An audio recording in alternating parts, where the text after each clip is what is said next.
মাছ ভাজতে গিয়ে ফ্রিতে ট্যাটু করে ফেলেছি। বিশ্বাস না হলে ভিডিওটা শেষ পর্যন্ত দেখো। আজকে বানাবো গরম গরম সর্ষে পাবদা। তাহলে চলো শুরু করা যাক। প্রথমে মাছগুলো ভালো করে ধুয়ে নিয়ে নুন আর হলুদ মাখিয়ে কিছুক্ষণ রেখে দিলাম।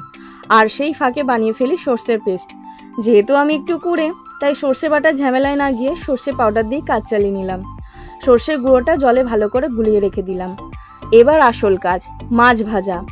আর একটা কথা, মাছ ভাজার সময় কিন্তু সাবধানে থাকবে, না হলে আমার মতন ফ্রিতে ট্যাটু হয়ে যেতে পারে। আচ্ছা, মজা করলাম।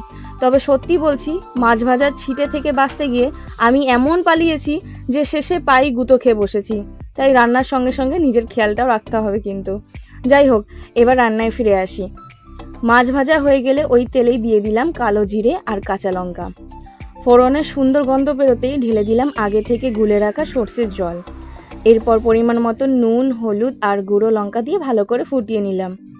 ঝোলটা একটু ফুটে উঠলেই ছেড়ে দিলাম ভাজা পাবদা মাছগুলো।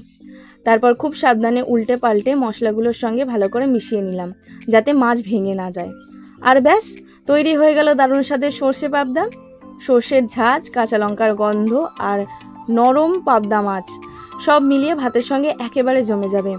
আর এখন কথা বাড়িয়ে লাভ নেই, আমি তো প্লেট নিয়ে খেতে বসে পড়লাম। তোমাদের সর্ষে পাবদা কেমন লাগে কমেন্টে অবশ্যই জানিও।